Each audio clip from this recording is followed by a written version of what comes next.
Dialog khusus masih bersama Anda dan tentunya dengan tema kita pada malam hari ini, protokol kesehatan di pasar tradisional Kota Tangerang. Ya, masih bersama juga dengan narasumber kita, yaitu Ibu Titin sebagai Direktur PD Pasar Kota Tangerang. Kita lanjut ke pertanyaan selanjutnya dan masih menyambung juga. Tadi masih berhubungan dengan Kris.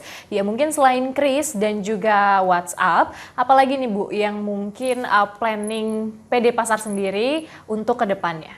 Ya mungkin bukan hanya untuk di WA saja, tapi kita membuat di Google, kita bekerja sama mungkin dengan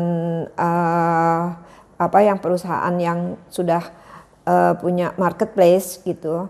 Nah itu kita akan bekerja sama dan sekarang lagi dibuat gitu. Tapi kan mesti tahu nama-nama pedagangnya. Terus kita nanti untuk pengantarnya itu dengan apa itu sedang dibuat. Baik, mungkin ada lagi Bu yang mungkin mau ditambahkan sebelum nanti kita kembali lagi membahas mengenai protokol kesehatan di pasar. Kayaknya itu saja sih yang sudah kita lakukan saat ini. Tapi kedepannya kita juga sedang membangun, sedang bekerja sama dengan Kementerian Perdagangan melalui Indak kita untuk mengurangi tertularnya juga pedagang dengan kondisi pasar yang kurang layak. Akhirnya kami mengusulkan rencana pembangunan pasar-pasar untuk dibangun yang lebih representatif.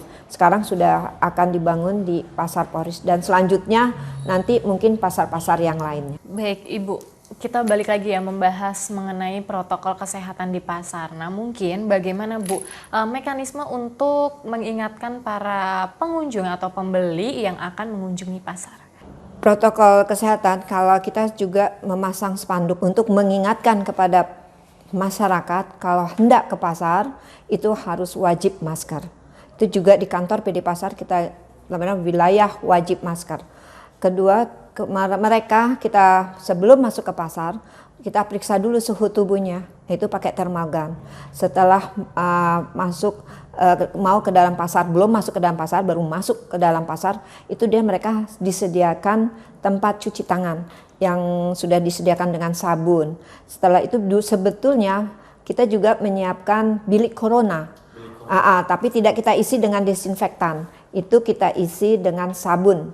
Nah baru dia bisa mengunjungi. Sebelum dia masuk lagi ke pasar, mereka juga harus tahu bahwa di sini tidak boleh ada tanda silang dan kosong, bahwa ini harus berjarak 1 meter. Itu sudah ada tanda-tandanya di beberapa pasar.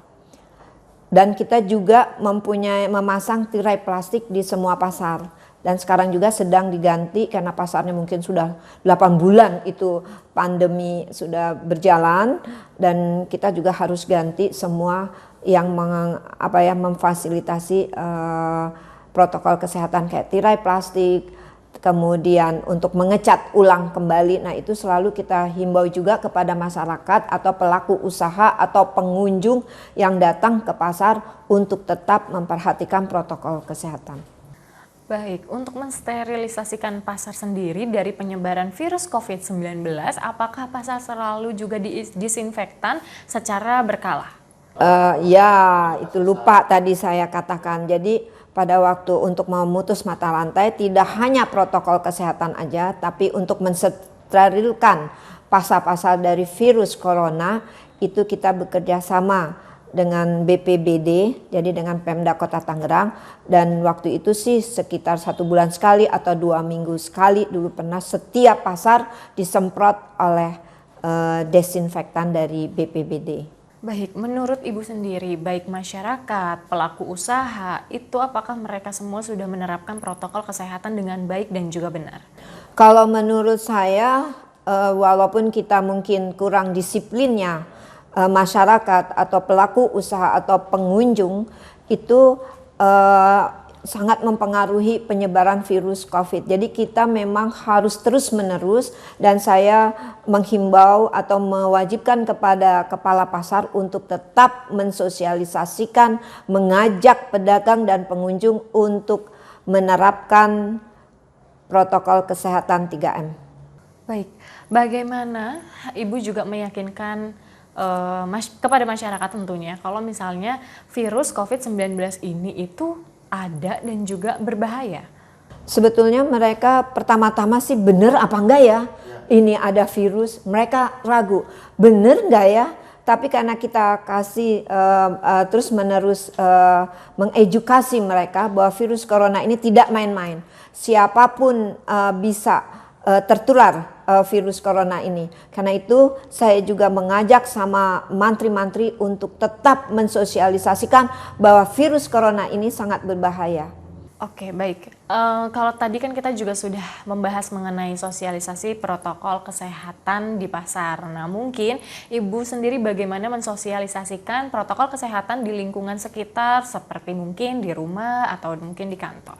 Saya selalu di dalam melakukan sosialisasi, baik di rumah, di lingkungan kerja, di lingkungan pasar, selalu mengatakan kita harus menjaga diri. Jadi kamu memakai masker, ada kamu melindungi saya dan saya melindungi kamu. Itu selalu saya tekankan begitu. Jadi kalau teman-teman di sini, seperti pernah juga saya bilang bahwa kita kalau ada tamu datang ke kantor, itu juga harus memakai masker. Karena dia melindungi saya dan saya juga melindungi mereka. Baik, Ibu ya, ini sesuai dengan slogannya ya Bu ya, lindungi diri, lindungi negeri. Nah, mungkin harapan atau pesan untuk para pedagang atau mungkin para pembeli juga di situasi pandemi seperti ini. Saya mengharapkan pedagang di dalam masa pandemi ini untuk menjaga kesehatan, tetap mematuhi protokol kesehatan yang 3M, memakai masker, menjaga jarak, menghindari kerumunan. Dan juga saya menghimbau kepada pedagang jangan menganggap remeh tentang virus corona ini, dan jika ada gejala atau OTG dan merasakan sesuatu, maka kami menganjurkan untuk istirahat dan memeriksakan berobat ke poliklinik terdekat. Baik Ibu, terima kasih sudah mau bergabung bersama kami. Semoga kita bisa berjumpa kembali. Semoga dengan dialog khusus kita pada hari ini bisa bermanfaat bagi kita semua dan juga tentunya kita selalu menerapkan protokol kesehatan dimanapun dan kapanpun kalian semua berada, baik di rumah, di luar, atau bahkan di pasar. Baik, saya Eka Erviana Rahmawati beserta kru yang bertugas hari ini dan juga bersama narasumber kita Ibu Titin sebagai Direktur PD Pasar Kota Tangerang pamit undur diri. Sampai berjumpa, selamat beristirahat, sampai jumpa.